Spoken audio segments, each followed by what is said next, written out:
couple of weeks back, the country around the little Victorian settlement of Warrion was definitely not the place for a rabbit planning a long life. This was the day the folks around Warrion declared war on the dreaded bunny, something they've had to contend with for year after verminous year. Out they turned, young and old, all united in the common creed that the only good rabbit is a dead rabbit. Around here, you won't get much argument about the need to get rid of the pest. You can shoot them, you can poison them, you can bring in the dozers to rip up the burrows. But on this particular day, all such modern refinements are barred. These rabbits have been caught by an older and more traditional method, ferreting.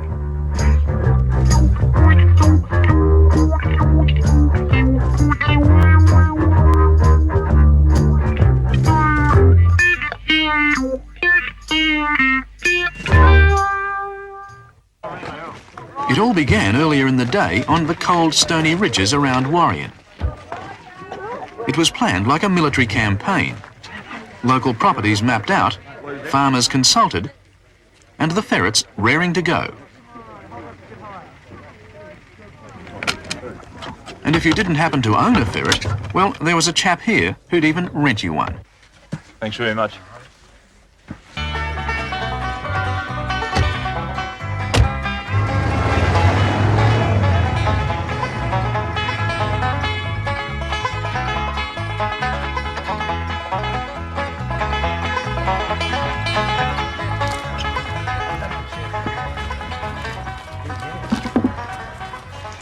Once in the field, it's a simple enough sort of pastime.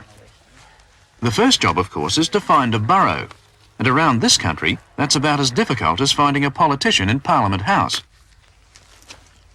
Step 2 is to fix nets over all the entrances.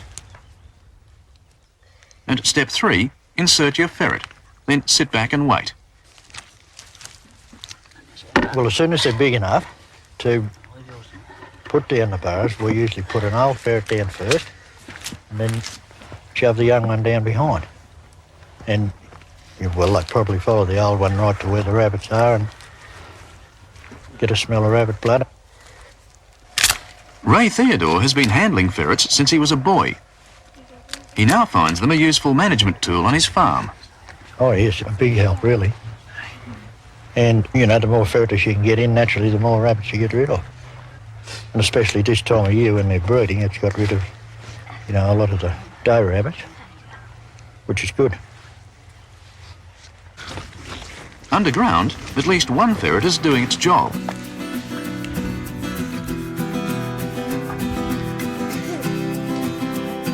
Occasionally, there's a minor complication.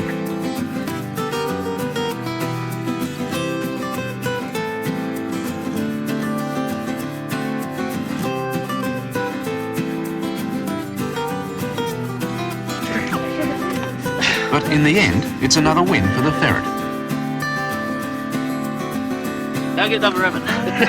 Take it your own.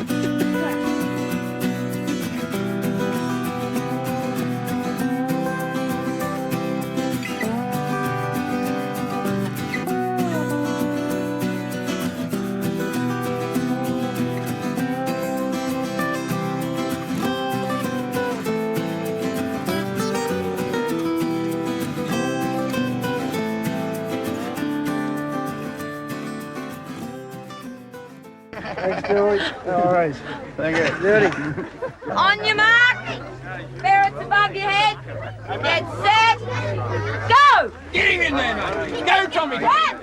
As it happens, the afternoon shapes up as an exercise in 101 things to do with a ferret. You've heard the expression, like a rat up a drain pipe. Well, that's the principle behind this manoeuvre, ferret racing. Come out, come out. Ready? Bent, there's another pastime, rabbit skinning. But despite the laid-back nature of the day, there's a serious side to it all. The rabbit population fluctuates in this sort of country, but it is a major problem, and it does, at times, significantly reduce the production farmers can gain from their properties. Ray Levers is the local manager of the Department of Conservation, Forests and Lands, and anything that promotes rabbit control is okay by him. Well, ferreting is a small part of an overall program, Blair. We use techniques such as poisoning, such as ripping of burrows, shooting, and ferreting can be used once those major program items are carried out and reduce the population significantly to clean up the minor remains.